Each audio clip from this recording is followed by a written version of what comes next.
Such great enthusiasm tonight. Wonderful. So we're going to get started with our questions. I will pose the question, and we will go in reverse order for this first round. So the first question is on immigration. 1 in 4 New Jerseyans is an immigrant, and we've certainly heard from our candidates that so much of their own stories run through immigration. 1 in 3 New Jersey households speaks a language other than English, and 40% of New Jersey kids come from immigrant families. We are seeing attacks on immigrants at all levels, from raids, increases in policing and surveillance, building ICE detention facilities, and hateful rhetoric toward people in our communities. As governor, how will you respond to what our immigrant communities are facing? What will be your legislative and budget policies and priorities regarding immigrants? Congresswoman? Thank you.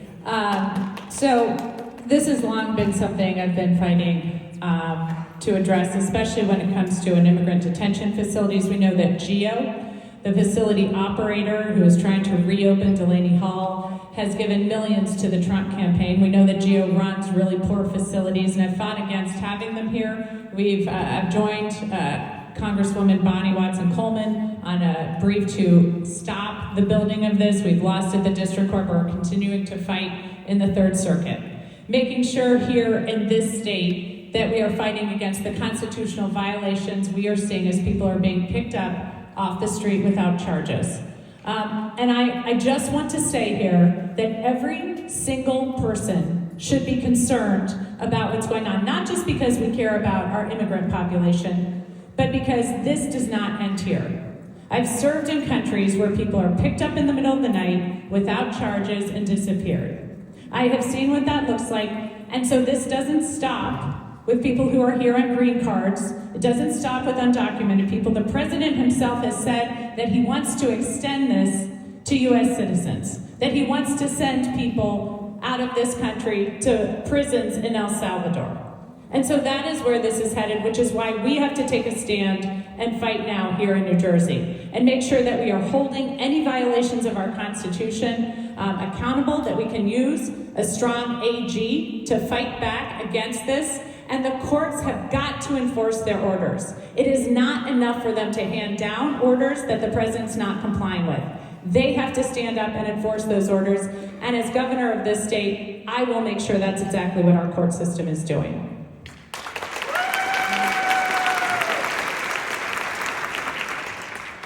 I think the first thing you do is support the Immigrant Trust Act. That has to happen and become the law. In the state of New Jersey, that's what's happening in Newark. We cannot allow our police departments to cooperate with ICE to be fugitive slave catchers, in essence, in the state of New Jersey. We have to make sure that our institutions in New Jersey are accepting of people despite their status, whether they're documented or undocumented. In fact, we can't ask them these questions. We should allow them to benefit from the services that we offer in the state of New Jersey. We should protect students and create, lawyers on the side to protect students who are being targeted and protect teachers and professors that are being targeted at universities who may be threatened for deportation because of their views. These are things we have to do. We're fighting GEO group right now, the ICE. Now we're in the federal court right now. And there are rallies. I invite anybody on this stage to join us in the rallies that we have in front of this ICE detention facility to keep them out of here. We would love for people to come and be a part of that movement, that struggle. But ultimately, immigrants in New Jersey represent over $1 billion worth of state and local taxes. Even Trump is reversing some of his nonsense. He said, maybe we need to keep farmers. Maybe we need to keep restaurant workers. Because we know that this is ridiculous, right? That this makes no sense. It's an attack. It's really not an attack overall on immigration. It's an attack on black and brown people specifically. I would venture to say that in Newark, the Washington Post asked me how do Newarkers feel about immigrants. I said, well, I don't know if Newarkers know who's an immigrant or not in the city of Newark, because everybody in Newark may be an immigrant, right? And the irony of that from a question from folks is because most of Americans are immigrants. Most of us start off undocumented. even African Americans who were former slaves had no documentation. And so the 14th Amendment was designed to make sure we become citizens of the United States, and everybody has benefited from that struggle and that fight. So thank you. Thank you. So just to repeat the question, as governor, how will you respond to what our immigrant communities are facing? What will be your legislative budget policies and priorities regarding immigrants? Okay. Let me say thank you for that again. And let me start by, beyond just saying that I'm a family of immigrants that came here after persecution and most of my family died in the gas chamber, this is something very close to me. My mom's business in Newark was immigrant affairs, helping people get citizenship. When I was elected in Jersey City, I established an Office of Immigrant Affairs that currently is the only nationally accredited immigration office and municipal building in the country. We've been at the forefront of the resettlement program for refugees from Afghanistan, from Ukraine during COVID, when undocumented people in Jersey City didn't have access to food. We raised private money to make sure that they had access to things to survive. I have a track record of this beyond just the rhetoric of the moment at this time. There's a couple things that I want to speak to specifically that I think are different. Number one is our Attorney General today has been at the forefront of litigation pushing back against the Trump administration. I stand alone in saying that I would give him the opportunity to stay, and I think he would, because continuity from a litigation standpoint is very important. Secondly, the Immigrant Trust Act. Not all the candidates will say that they will support the Immigrant Trust Act, and you should listen carefully to what they say. I'm unapologetic that it is important, and as governor, I will be vocal on that. Third, from a budget priority standpoint, if you understand the immigrant community, one thing that you do understand is that a lot of the social services and nonprofits in New Jersey that serve immigrants, both documented and undocumented, that come here, that help facilitate transactions and get them acclimated in New Jersey, have had resources dried up. It is very important that the state steps in to support those nonprofits in order to move things forward, a budget priority. And then finally, you need a candidate that can articulate to Republicans why they are wrong on the issue. What will happen if you deport and follow through on what President Trump says? Prices will go up for you, for the Republicans, for the independents. And you need a governor that's going to be vocal in different settings and willing to say that. Thank you. Mr. Zelensky? As first, I do support the Immigration Trust Act, and I want to take it actually a step further. We need to actually create an entire legal fund to help out the immigrants who are being challenged in the state of New Jersey. The other thing is this: why does it take someone so long, and this is not the state's fault, this is the federal government's fault, of becoming a U.S. citizen? This needs to change in this state, and we need to support this. We're all immigrants here. It doesn't matter if you came over on the Mayflower or came over last week. We're all doing this. Doesn't matter what your religion, what your ethnic background is, anything like that. We all bleed red. And part of the thing is, my feeling is, nobody in the state of New Jersey becomes a hostage, and we all work together and support them one another. The other thing is this: we need to actually create documentation, interpretation. We have so many different languages that we speak here. We need to make that formable so they could actually create paperwork, things of this nature in the state. We are living in that technology that we could do this with computers, things of this nature. The other thing is, most of our immigrants are actually small business owners in the state of New Jersey, as some of the other candidates have mentioned. Those are billions of dollars that are actually coming back into the state. We cannot let them be taken away from us. We need to actually support them one by one. One of the other things I want to do is create a way to actually implement education in our school system, teaching children about immigration, about different ethnic backgrounds, things like that. Because if we're going to actually change hate in the state and in this country, it's about being ignorant. And we need to stop that ignorance and actually show one another that we understand them and we welcome them. Thank you. Ms. Miller? Well, first and foremost, let me just say this. As governor, I will stand up for every single resident in this state and not allow this president to bully us, divide us, scare us. That's what's happening right now. I say it as an immigrant, right? I say it knowing that what's the first thing this president did? Said we're sending ICE agents into our places of worship, to our schools. We're going to start rounding folks up. Now, I know I had a lot of challenges, but my brother and I never had to worry that armed ICE agents were going to rip us out of our seats and say we're never going to see our parents again. Right now, what are we seeing? Where they're rounding folks up, deporting them, sending them to prisons. Oops, we made a mistake. Or grabbing people right off the street here in Newark and saying, oh, you were a citizen? You served in the military? Our bad. Folks, this affects every single one of us. I know we like to look at it and say, oh, well, we want to stand with immigrants. We want to help the immigrant community. This is affecting every single one of us. And it's important to have a governor who understands that, who's going to use the bully pulpit to say, this is our moment to stand up and push back. This is our moment to fight. This is our moment to lock arms and say, we stand in this together. That is what is required right now. And yes, it requires having an attorney general who's going to push back and work through the court system, although the courts are stacked against us. It requires us getting the Immigrant Trust Act signed into law to provide these protections. That's important, but it's going to take all of us speaking up and raising our voices. It's important to use executive orders at the state level to be able to move and quickly adapt to whatever Donald Trump is doing. That matters, but it's going to take all of us. It's important that when they come after our funding, whether it's funding for schools, funding for our seniors, funding for our elections, funding for everything, that we rapidly change New Jersey's tax policy to get every one of those dollars back from the billionaires they're trying to give them to support the programs that we need here in New Jersey. That's what's on the line right now, and it's going to take every single one of us. I'm asking you to be with me in this fight because that's the only way we're going to be successful. Senator Rodney? Thank you. I toured St. Joe's Hospital in Patterson, and they have a clinic run by Sister Fran, and she's been running it for 50 years. I walked in, and she seemed to be visibly upset. And I said, what's going on? She said, the children are not coming in for immunizations.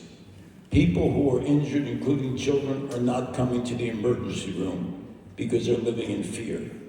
It is time for a path to citizenship. It's time for the federal government and the Congress to pass what would be an opportunity for people who are here. Presently, if you leave the country and you're undocumented, there's a 10-year penalty before you can even apply to come into the country. There has been legislation at the federal level, a path to citizenship. There's so many options here where people who've been here for a long period of time, who've paid their taxes, who've raised a family, why is there not a path? Why is it so penal at this point? Why is Congress not doing that and changing the law? It is going to be extremely difficult for the states to change the law without the help of Congress. Let the opportunity, let them pay a penalty, let them show the history of them being in the country. That is probably the only way we're going to solve this problem, by having a true national policy where people here who are undocumented can have the opportunity to live here and live here without fear. Without that, I don't know if the state's going to be able to really resolve the issue. Thank you. Senator Spear? All right. I have a reputation of being very direct with people, and I don't like lying to people. I don't support the immigrant trust doctrine for one reason. It's not protecting anyone. People are being rounded up and arrested right now. I don't believe in giving people false hope. When I do something, it's real. What's going on here in this country now is a disgrace. We need, number one, to find a path to citizenship for people. We need to be ensured that people, honest people that are here, get an opportunity for citizenship. And this is a failure in Washington, and it's been for decades. My grandparents came over on boats in the 1900s. So as someone said, we're all immigrants. But there's a prejudice here because, honestly, there's Eastern Europeans here that are not here legally. You don't hear about them getting deported, right, Mary? You don't say it. So my point is, look, this president is an animal. And what he is doing, there is no excuse to allow what he is doing. Maybe I'll return the guy, maybe I won't return the guy. He didn't do anything wrong. The one country that they said don't send him back to, they sent him back to. I'm scared he's not going to be alive because that president wants to kill him. But what we have to do is have an immigration policy that people that have done something wrong should leave. But innocent people, that, the person that you see in a restaurant for the last 10 years, they've been paying Social Security tax. They've been paying everything that we pay, and they're getting no benefit.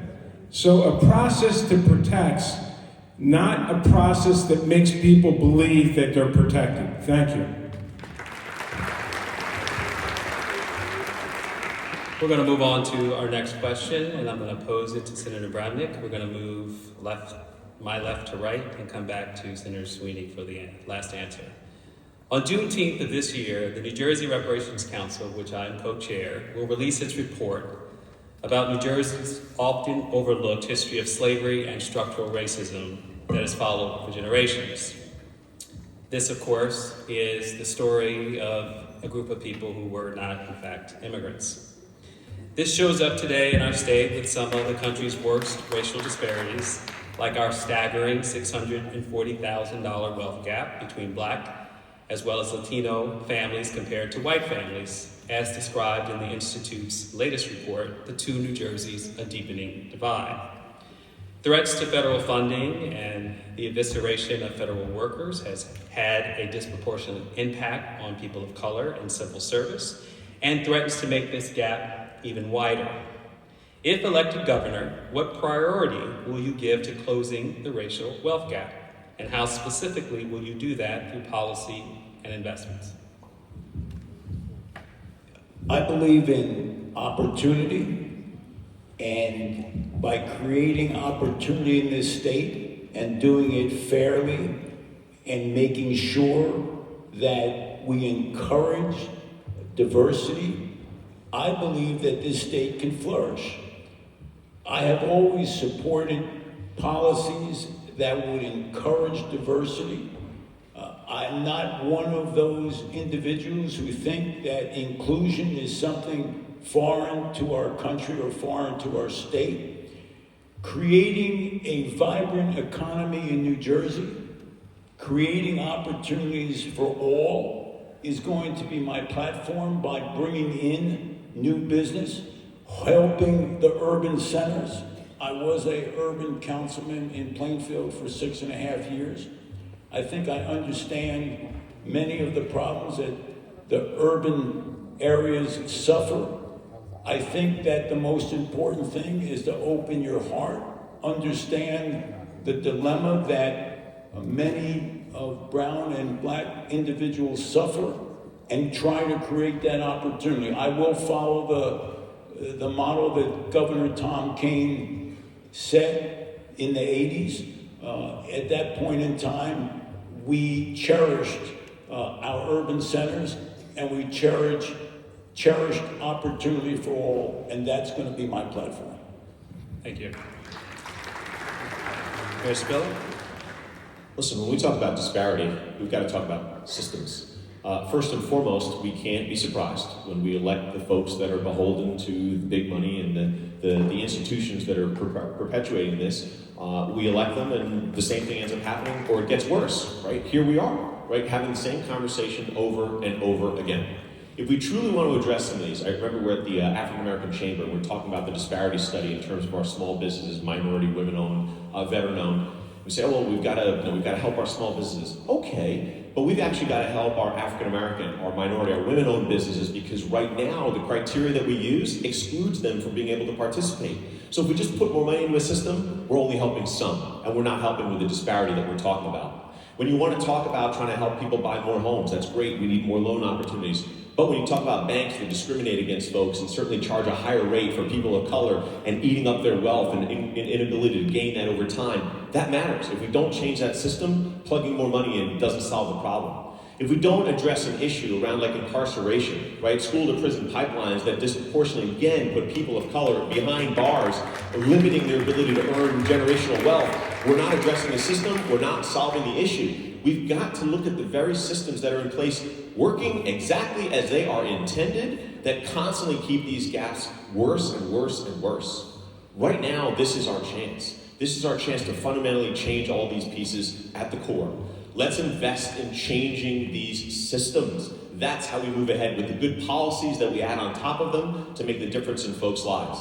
Yes, it matters for our small businesses, and that's an opportunity for wealth. It matters in home ownership and the ability to, again, build that nest egg that you can pass on to someone else. It matters when we talk about housing, and right now, the discriminatory practices that, again, concentrate those who are wealthy in one community and those who are more disadvantaged in another. All of these challenges right now are long-standing, right? And we, again, look at this and say, I don't know why this is happening. I've elected Democrats, I've elected Republicans and others, and we still have these same problems. We have to change the system, folks. That's why I'm running. That's why this matters right now.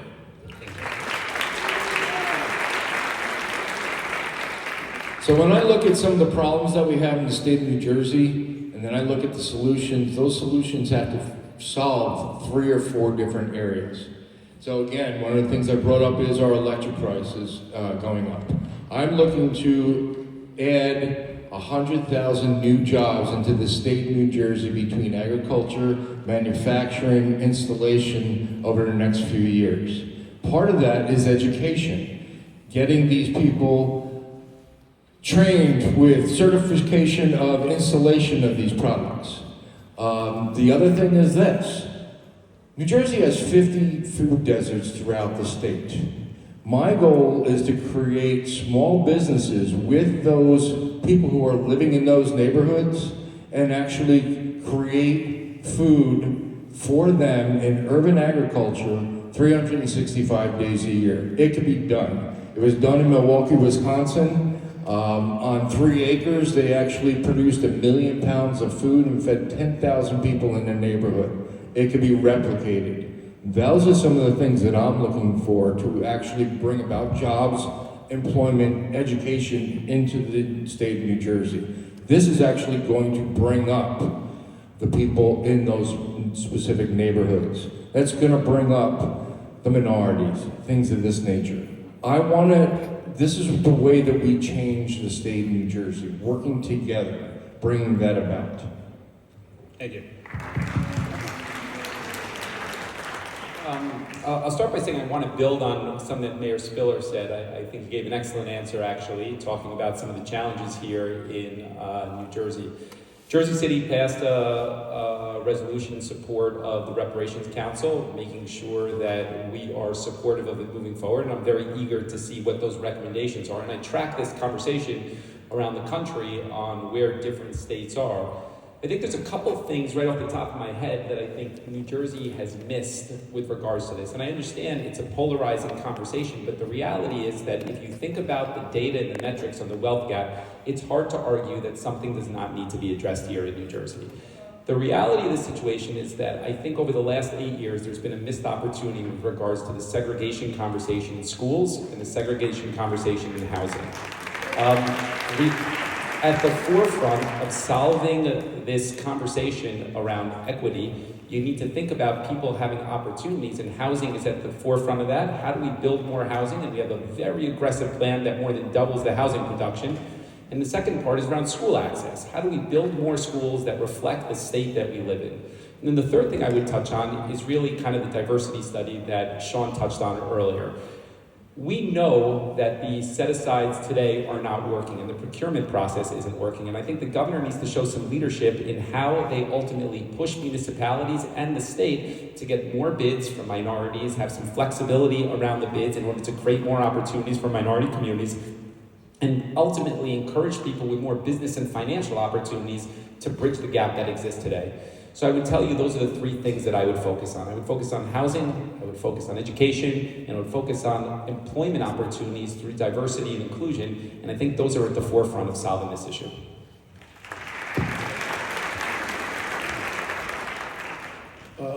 I think the problem with Democrats is that we talk about equity and we do not include race. And there's no way that, and the question is trying to bring those issues together, the sort of intersection of that. In Newark, last Christmas, I had an opportunity to sit in the house with a young lady who cut a ribbon, who lived in the projects all of her life, who was a victim of domestic violence, who was able to use her Section 8 voucher to become a homeowner now in the city of Newark. I cut a ribbon for an African-American man, a young man who was leasing his store, who now owns his store and built units of affordable housing above it in the city of Newark. The last 4 years, we've invested $200 million in Black, brown, and women businesses in the city of Newark, which is more than what the County of Essex has done. By the way, the County of Essex disparity study is worse than the state's disparity study. We need a public bank that is not a commercial bank, but an investment bank that invests in Black and brown and women businesses in these communities that are economically distressed and historically underrepresented. They need to give them loans for housing, to get capital so they can open up homes, so they can be in their own housing. We need to tell the EDA to begin, and HMFA to begin to use the DCA vouchers to turn them into mortgages at the same time. We have to be very, very, very radical with this as we move forward, because Democrats are in charge, but the problem is getting worse. We went from 300,000 to 600,000. Generations and generations of a gap. If we continue to go this way, our GDP in the Black community will be zero.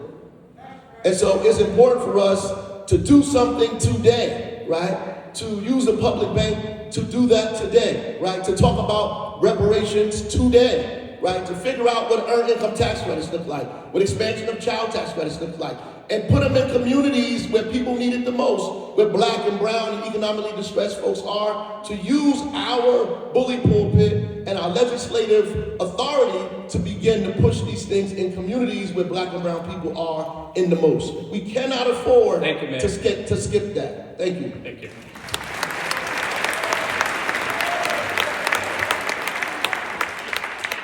Well, thank you. I think what we have to do first and foremost is understand that the status quo isn't working. So we have a 50-year-old plan to address historic redlining and build affordable housing, and now we have some of the most segregated school districts in the nation, and we don't have enough affordable housing. And we have segregated school districts because we have segregated neighborhoods. And so when we go around the state, I think what's really important first and foremost is data. And we see that with the disparity study, which I applaud the Black Caucus for forcing on our state. I would continue as governor to measure that year over year because we need to track this. You've heard all of us probably up here talk about that disparity study. It gives us the data we need to show that this isn't working. We also need to push into small businesses. I just had a couple months ago a small business roundtable with the Black community who people were telling me that the fact is they can't get loans from banks. Yep. Banks will not invest in certain neighborhoods and with certain business owners. So my Attorney General would investigate that because we know the rate is different for Black-owned businesses than white-owned businesses and bank loans. We also have to build houses. And I will tell you, I think the key to generational wealth in so many cases is home ownership.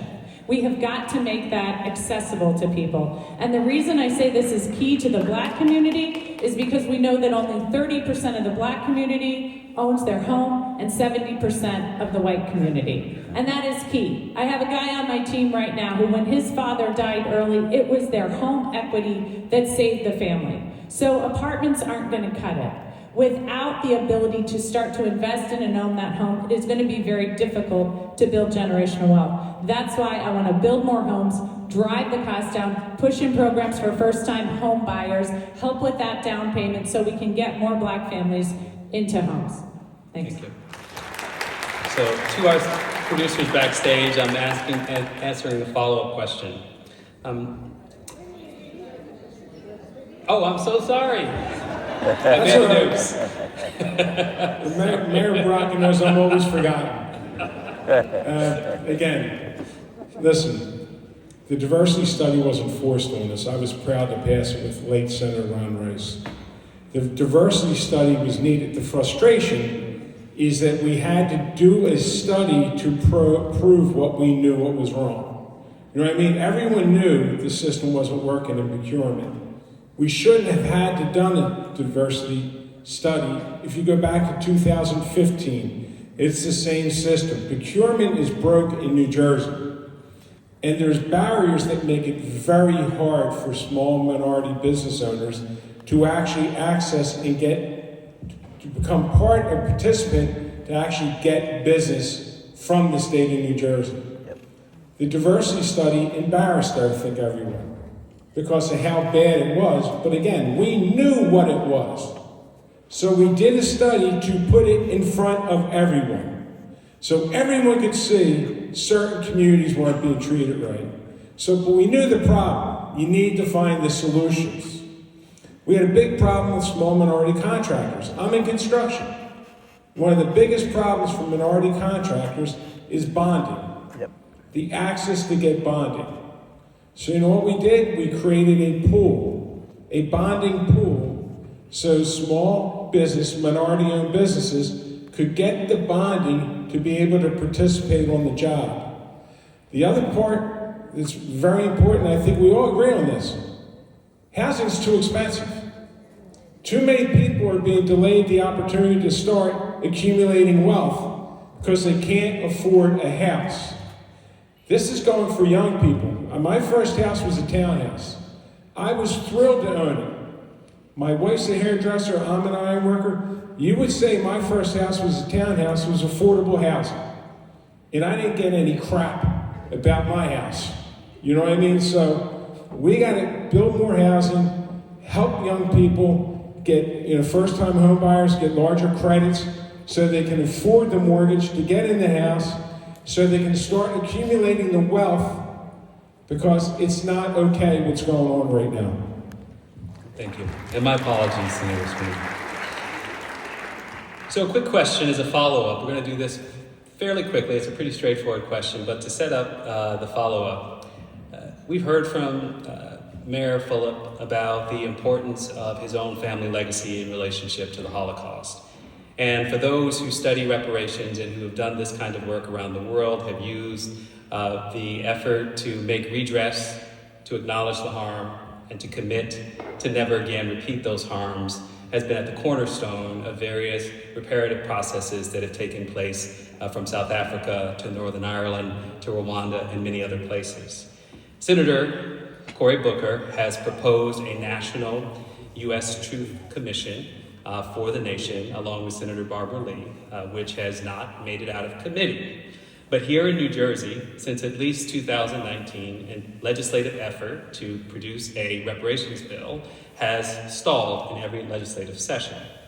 This organization, the New Jersey Institute for Social Justice, has done the work. And so the question over the next 2 minutes for everyone is, since Governor Murphy was not willing to name a reparations study bill, will you act on the recommendations of this organization in some manner to support the consideration for reparations? And let me be clear, acknowledgement of harm, material redress, policy changes to cease that harm, and a commitment that those policies will not reoccur. We'll start with Mayor Baraka and move this way. I guess you will start with the easiest one, right? We've got 2 minutes, so I figured you'd set the model. No, I absolutely agree. And just 2 minutes for everyone, so we're going to make this snap. So, generally 2 minutes. Yes. Okay, so I agree. I would absolutely say the word reparations, move on the recommendations, and try to figure out what that looks like for the economy in the state of New Jersey as we go forward. Thank you. Mayor Phillip? Yeah, I touched on in my answer that Jersey City has passed a resolution in support of that bill. I stand by that, and I look forward to the feedback there, and I do think that action should be taken, yes. Thank you. Mr. Zielinski? Make it short and sweet, yes, that's pretty much easy to answer. Thank you. Yeah, well, I absolutely support. Not only do I support, I've been marching with the Institute when every time we've had an opportunity to make sure we're heard, to make sure this has to happen sooner than later. Absolutely support. Thank you. The Democrats have controlled the legislative process for 20 years. If you think I'm taking the lead on that over the Democrats, that ain't happening. So there's a reason it didn't move, and it wasn't the Republicans, just so you know. But there's no way that you could develop a bill, in my judgment, with reparations that would pass the legislature. Facts. You kept it real. Yes, All right, I honestly think we have to make sure what happened in the past can't happen again. It's wrong. It was wrong then. It's wrong now. The problem with the legislature is we kind of know what we're looking at. I'm being honest with you. Because when people hear the word reparations, again, I told you, I'm not going to tell you which one here. When they hear reparations, they're like, whoa, you got to let people know what you're talking about. We have to make sure that people are not going to be harmed like they were in the past, and I absolutely support that. Thank you. Congresswoman? Thank you. Yes, I would love to see the study and what the recommendations are, and certainly being in South Africa right after the Truth and Reconciliation Committees, I've often thought that is what's something that we do have to do here in this country, because the harm has never truly been addressed, and we haven't talked about it, and I find it harder and harder and harder as we move forward to talk about issues of racism in a thoughtful way. And I will tell you, with this administration, we are now, as I said at the beginning in my statement, trying to erase history. So I think now is the time that we have to have a national reckoning with exactly what happens in this country, systemic racism, everything from the impact of slavery on the community to the GI Bill not being allowed for black soldiers to historic redlining. So I would love to see that report and start to implement different aspects. Thank you. So at this time, it's a real pleasure to welcome two fabulous students from Rutgers University here in Newark. They are Warda Samad. She is the president on the executive board of the Student Governing Association, as well as Gavin Walker Mason, who is also on the Student Governing Association and chief of staff on the executive board.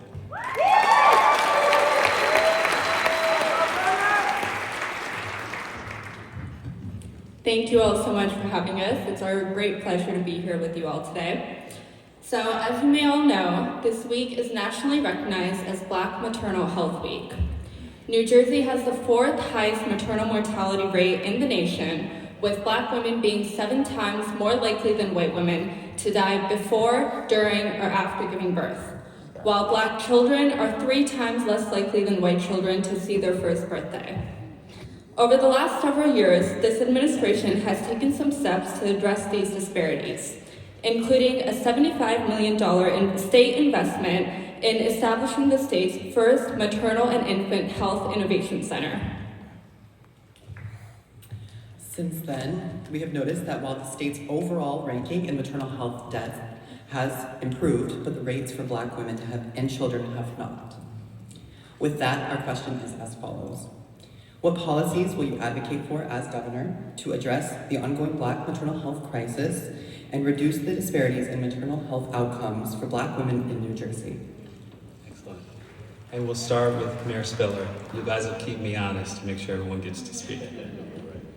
Well, listen, I think it's an example, though, of the things we've been talking about all night. When we, again, are putting more resources in, as you just described, into a system to try and improve things, and that's important and helpful, and you're noting the results, right? We've seen success. But specifically when we go then to disparity, when we go then to outcomes, so specifically for our Black and brown folks, and certainly our children here, we've got to look at the issue and say, number one, why is that happening? It's happening because doctors do not listen to Black women when they come in and say what the issues are. That has got to be addressed. So as governor, I institute training to make sure people understand their biases that they come in with, and in the conversations that they engage in with their patient, they're listening to understand what's happening. It means we're adding dollars to the support services that go around, because we know that oftentimes when you talk about the success of that pregnancy, it isn't just about the delivery, right? It's about everything that happens before, and it's about everything that happens after.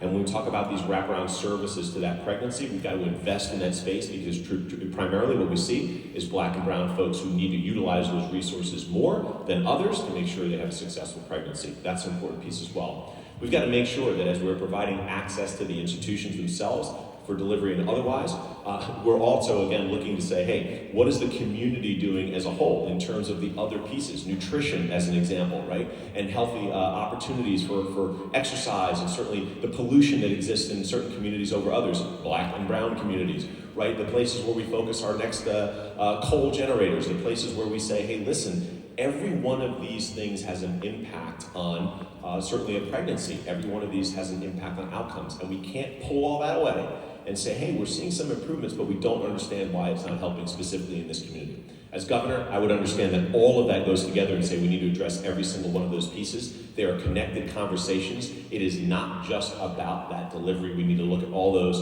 invest in those, and that's how we get better outcomes specifically for our Black and brown women and their children. Thank you.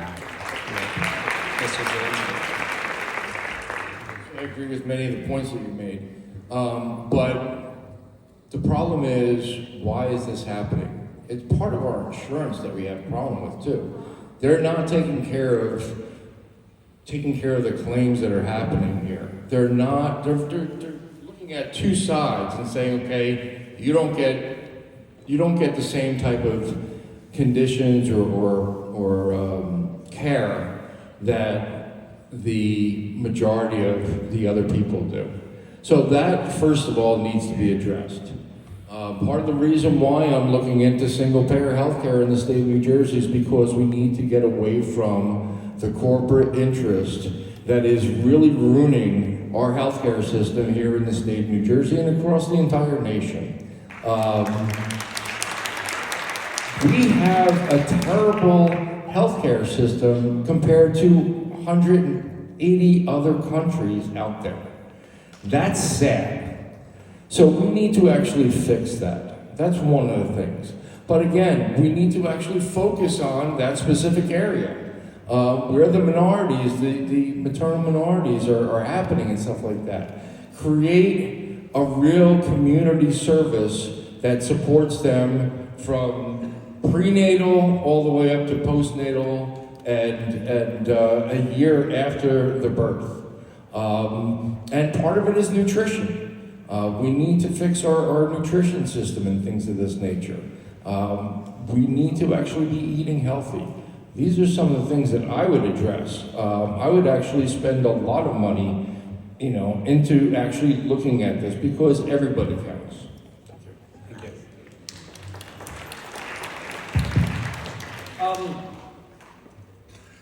Let me start by saying that Governor Murphy has done a good job and should be commended for investing money in this, acknowledging the problem.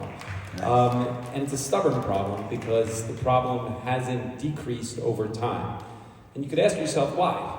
And I would tell you that yes, education is part of it, and social services is part of it, but at the core of the problem in New Jersey is you have a healthcare system that is rotten to the core, where Horizon has an absolute monopoly on everything that happens in the state of New Jersey.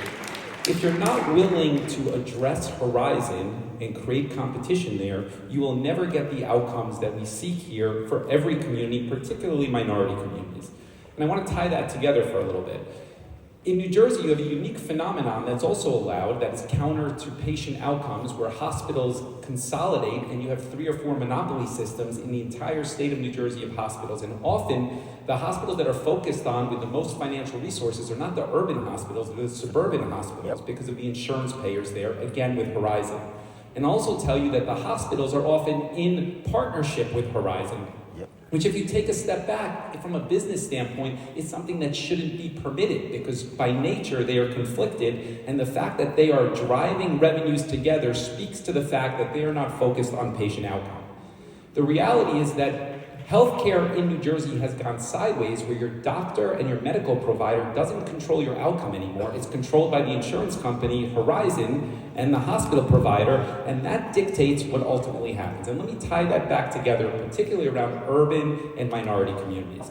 The fact that urban and minority communities often have less access to education on how to push back around on Horizon, back on reimbursement, to get better testing, to better healthcare, that is at the core of the issue that needs to be addressed. So I think that if you're not willing to really speak to the core issue of who drives the healthcare problem here, you're never going to solve the issue here, particularly in the minority community. please. Let me just say,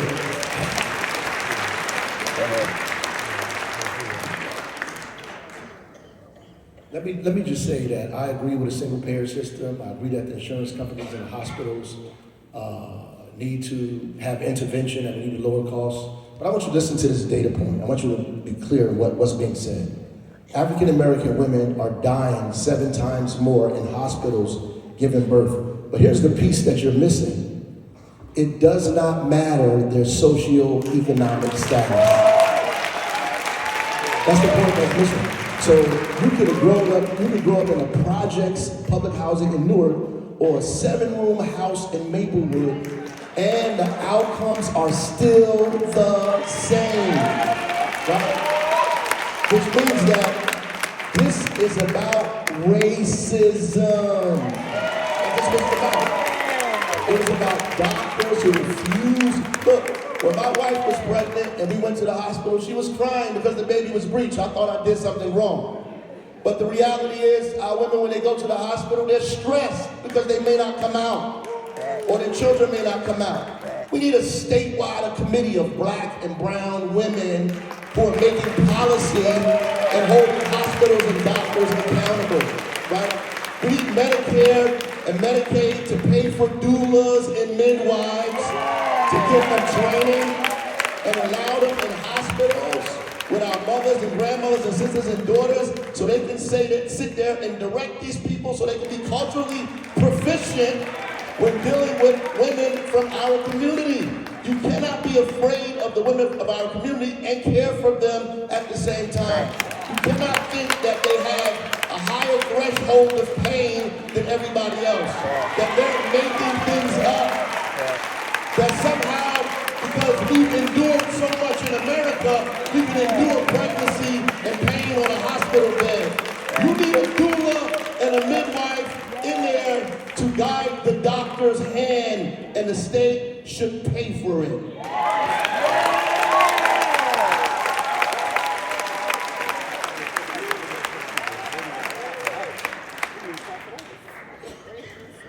So I can tell you that women's health care in this country is horrible, and by every single measure, black women's health care is worse. And certainly we've seen that when it comes to maternal health care. And I could sit here and, having given birth 4 times, I could probably tell you a lot of the reasons why. I could probably surmise about not getting prenatal care, or not having the care people need in the aftermath of giving birth, when we know things are really difficult mental health-wise and needing help to take care of their children that they've just given birth to. But guess what? What we really need is data. What we really need is to put the resources in to understanding the scope of the problem and why it's happening. What we really need to do is understand, for example, as my friend Shanique Spade has said, is that black women often are more susceptible to fibroids and what that might do to a pregnancy. What we really need to do is make sure that as people are going to the doctors after they start menstruating, that they are getting checkups, that they are being asked by the doctors about their health, which, quite frankly, having several daughters, they're not getting asked right now about how it's going. So what we have to have is resources, and that's why it's great that we have built the facility that we are currently building and investing in Trenton, but that is not going to be enough if we do not put the resources into addressing women's health care, particularly black women's health care. And I will tell you right now, we are not doing that. We have not done that in the whole history of the United States of America. And unless and until we take women's health care and black women's health care seriously, we are not going to see the results that we want. Senator Sweeney. First, I want to recognize that Governor Murphy has brought this issue to the forefront. And I think he and his wife have done a very good job. It's important. The other part of this is environmental justice. Because health, we put all these plants around you in these poor areas that pollute. That's a problem. I was proud that Senator Singleton passed a bill on environmental justice, because all these power plants and all these trash to steam plants and everything else are coming to poor areas around the state. That has to stop. It's not fair. But I agree with Mayor Baraka. There's things you can do We need to step up. There's plenty of data to show that we have a problem here. So spending the money for the solution is really the only answer. So again, this is a serious problem. The numbers are the numbers. We know what's wrong. It takes resources, and we need to put the resources in to ensure that this stops. Thank you. Senator Bernie? My first thought was yielding my time back to Mayor Baraka, but I thought that probably wouldn't be a good idea for the Republican primary. So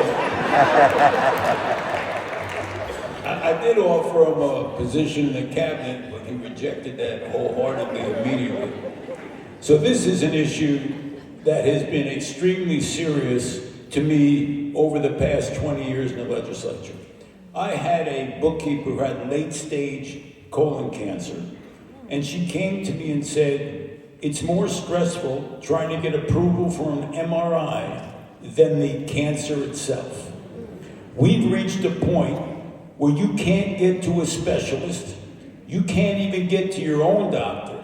So the first thing I'm going to do is the banking and insurance commissioner, who used to be a commissioner of insurance, is going to be a surgeon. It's going to be a doctor. It's going to be a physician. Somebody who understands the difficulty of pre-approval, the one who understands the difficulty of people being actually reimbursed by insurance companies. When I'm in Trenton and I walk down the hall and the insurance lobbyists are coming the other way, they just put their head down and shake their head. And that's because unless this system is changed and changed drastically, people will not be able to get care. We have to fully fund these hospitals. We have to make sure that doctors get paid reasonably. Facts. Right now, the plumbers and the electricians are making more money than the physicians. A veterinarian gets more money to do surgery on a rabbit than a physician does doing surgery on a person.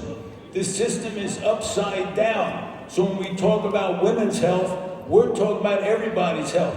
Try to get into a specialist today. It's 6 months from now. This system is a disaster. We need to turn it around and make sure we fully fund all of the hospitals and make sure physicians are treated properly. And finally, let me get a shout out to Tammy Murphy. You know, somebody once said in a Republican debate that the Murphys were at my house and that was a bad thing.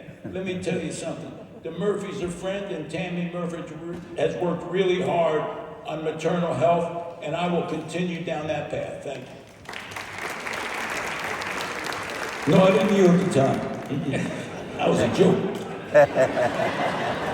Please join me in thanking our student representatives today, Warda Samad and Gavin Walker Mason. Thank you very much. Thank you. New Jersey has some of the worst racial disparities as it relates to police use of force. Black and brown residents in New Jersey are 3 times more likely to face police use of force than white residents and are 3 times more likely to be fatally shot by the police. Thanks. Data has shown that community-led models like the Newark Public Safety Collaborative, which reduced crime in Newark by 40%, or ARRIVE, Together for Mental Health Call Response, where 97% of calls did not result in use of force and 98% of calls did not result in an arrest. These have been very successful in fostering safer and healthier communities. We also have seen how polarizing, and justly so, the conversation about changing the way this country does punishment. And I'll just take one editorial privilege here. We've seen a lot of what defund looks like without calling that are devastating communities and contributing to the likelihood that community violence will increase. Right. How familiar are you as candidates with community-led models of public safety? And can you explain how you would improve police accountability and support solutions to reduce violence, including police violence, in Black and other communities of color? I believe we are going to start with Mayor Fulop. Thank you. When I took office in Jersey City, we had a police department that was 770 police officers and predominantly Caucasian. And we made an effort to change that because it was very, very important that a police department should reflect that the community it serves. Jersey City is the single most diverse city in the country, and our police department didn't reflect that. Today, we have close to 1,000 officers. It's predominantly minority because of the way that we recruited officers, which is a priority. So number one is diversity. Number two, I think, is training and outreach. Different communities have different access to jobs in policing, and I think we need to be mindful of that. How do we get people in different communities engaged in the police department in a way that works? Third, I would tell you that there needs to be accountability in police leadership. We've restructured our police department in Jersey City entirely with new leadership, with different structure around leadership, and we've been hard on discipline. I've fired and disciplined more police officers than anybody in the state of New Jersey.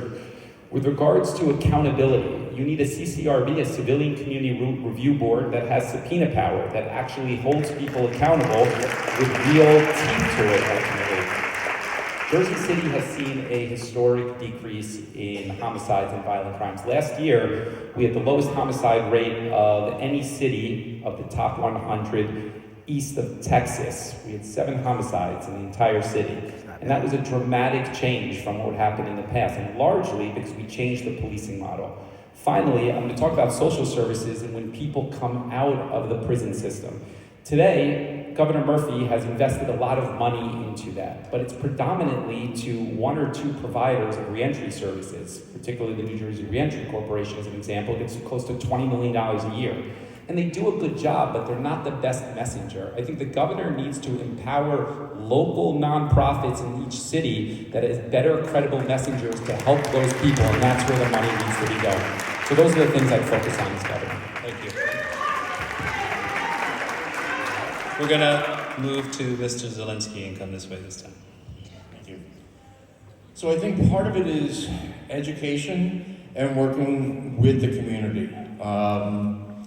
The problem is right now in this nation right now, we have polarization that's going on. We're scared. It's a shame. We shouldn't be underneath this situation. So we need to actually bring it home. We need to work with communities in the neighborhood to actually make you feel that you're not being judged. You're not going to be thrown underneath the bus, being short like that. And it needs to be as a full discussion with the municipality, creating a board that is objective and really looking for how do we make this thing better. That's one of the things. The problem is also we live in a country where we privatize incarceration. Yep. That whole mentality needs to change. This is, and everything that unfortunately is happening right now is for profit, and that's not the way that this country was actually formed. So we need to actually step up to the plate and say no more. That's one of the things that I believe in. But again, I think it really needs to be a combination so people do not feel the friction between one another, between the police force and the neighborhood. Thank you. Mayor Spiller? Listen, I appreciate the polarization. I appreciate friction. But I got to tell you, I think we have to look at what's wrong with this. What's wrong with this is when my mom has to sit down with me and say, hey, listen, we've got to talk about how potentially you've got to interact if you ever have something that happens with the police. Yep. That's what's wrong. That's where this starts. No mother should have to have that conversation with her child. And if we at least come to the understanding and agreement that that's wrong, now we've got to address it. Proud as mayor, yes, to address it in terms of diversifying our police force, bring back our community policing to interact and have conversations with the public to say, hey, listen, if we're going to talk about serving and protecting, we've got to understand that relation that exists here to make sure you can do the job safely, but that you respect the folks that you're serving. We've got to have that accountability. That starts with, yes, the proper training to understand the biases that exist and help train folks up so they understand themselves even. but it also means holding folks accountable who are intentionally moving forward with actions that are causing harm, especially in our communities of color. There's got to be an accountability where those folks are weeded out of the system, and again, allowing those who are there to truly serve and protect to continue. We've got to make sure that, yes, we've got to talk about folks who've been incarcerated, and when they come out, there has to be bringing back all of their rights to participate, right? To participate in voting, to participate to serve on juries. All of those things have to be restored, and that's important. But we've got to address the fact that on the front end, we keep sending way more black and brown kids to prisons than we do anyone else when we look at their peers. That's unacceptable. We've got to examine that school to prison pipeline and say, hey, let's stop referring and pushing kids in. Hey, let's look at the fact that for the same charge, we're sending kids of color away to prison, but not their white peers, right? These are pieces that we have to look at as well. And as governor, that's exactly what I'll do. Breaking the systems apart to stop the problem, not help band-aid it on the back end, but stop the problem on the front end. That's what any parent, that's what any person would want to see for their child, right? That's how we address this issue. So when we talk about policing, yes, it's about the relationships. It's about breaking down some of these pieces in conversation. It's about accountability. It's about having the civilian review. I agree, right? But it's also about addressing these issues on the front end and making sure we're stopping the systems before they do what they're designed to do. Senator Brennan? Well, let me be very clear here. It is getting more and more difficult to attract people to law enforcement. We have less and less applicants to both local police forces and to the state police. If there are police officers doing a good job, we have to make sure we award them properly. And we make sure we speak up about those who are doing a good job, as well as taking action against police officers who've done wrong. You need an attorney general, and we don't write off law enforcement. The job's getting tougher. There's a camera on every police officer. So therefore, we have to make sure that it's a balanced approach, not one side or the other, fair, honest review of police officers' action, and make sure if a police officer's done a good job, we have their back. And if they don't, we don't have their back. And that's what my attorney general will do. You know, I'm a huge fan of community policing because it's made a difference in Camden, New Jersey, which is my neighborhood. My parents grew up there. Crime has come, well, the numbers prove it, but that's okay. But, you know, there's a lack of trust right now. You know, people don't trust law enforcement because honestly, the departments sometimes don't look like the communities where the people live. I actually had to pass a bill where you eliminated civil service so the person could get the job, because civil service can be very discriminatory. The person gets the job, then you get the civil service, because that was a barrier to making police departments look like the communities they represent. Because we want the people that grew up on Moore Street or whatever street, we want them to be police officers in the community they live in. It makes it better. I'm very proud that I passed the first, and I'm pretty sure it's the only, independent prosecutor bill in the nation. What the independent prosecutor bill did is if there was an act of violence by police, what normally happened was the local police department would be investigated by the prosecutor in that county. Well, there's some connections that concern the community, that the police officers are going to work in the prosecutor's office and they're all friends. So we made it that the Attorney General has to investigate every incident. And just so you know, we had a shooting in Bridgeton, New Jersey. 2 African males. The police officers were Hispanic and African American. The prosecutor was African American, and the public did not trust the investigation that was taking place. My point is, you have to build trust. The way you build trust is by showing a police department that looks like the community that they represent and comes from the community they represent. Thank you.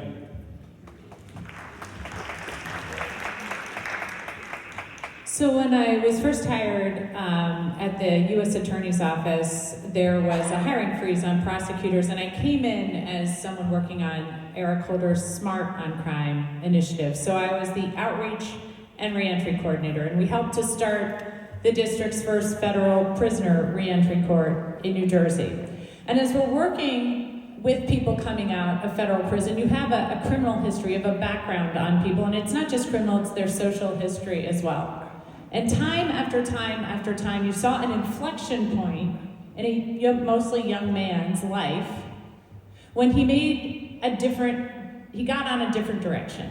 And you would just look at that and think every time, man, if we had just had more support there, if there were just other opportunities, if there were just other options. And so as we're doing this reentry court and helping people successfully reenter communities and learning lessons there, it just became so obvious that what we really needed to do was back this up and make sure that, as Sean said, we were breaking that school to prison pipeline, that we were doing more there. And as experts would say, the last place you want to put $1 of your money in this effort, in criminal justice reform efforts, the last place you want to put it is the Department of Corrections. And yet that seemed to be again and again where all the money was going. So what I would do as governor is to push into summer employment programs. That's evidence-based. That's something that I have pushed forward at the federal level. We need to have more support for that here at the state level. I would make sure that we have more mental health resources in our schools for students. High-intensity tutoring, again, evidence-based on making sure that students who are falling behind can catch up. Head Start programs, giving kids a great start. Again, in criminal justice reform efforts, people will tell you that's where you want to put your money. It's amazing the bang for your buck you get when you support families and 3- and 4-year-olds. So that's what I would be supporting as governor. So, the great things about what's being set up here that people would do, we're actually doing them in Newark now. So, people, cities from all over the country, from Memphis to Baltimore to Chicago, cities that are having very difficult times, find themselves in Newark at the William O. Ashby Center, going through opportunities to learn how to create an ecosystem where in Newark, we've reduced homicides by 61% since I've been the mayor. Shootings by over 40%. Now you have to put this in perspective because everybody will say they did whatever, but the average income in Newark is $37,000 as compared to cities whose income is $80,000 more than that of Newark, right? Or $90,000 more.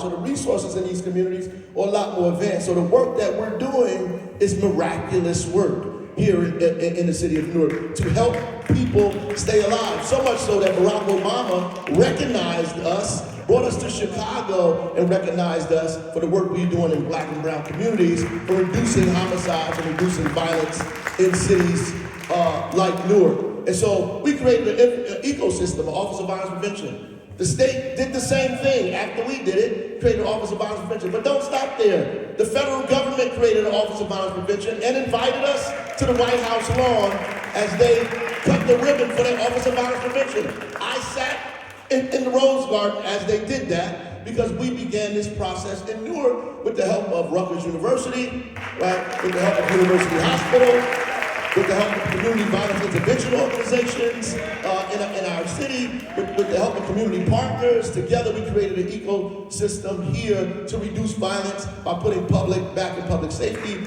to begin to treat violence as trauma or public safety issue. We also are the only city that established a civilian complaint review board that took it all the way to the state Supreme Court. We lost, but we took it there. And as governor, we would make sure we have a civilian complaint review board with subpoena power. Thank you.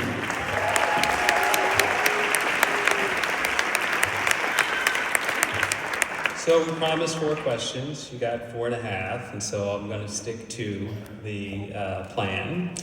So at this time, we're going to move to closing statements. You will have 1 minute to make your closing statement, at which time we will close out tonight's program.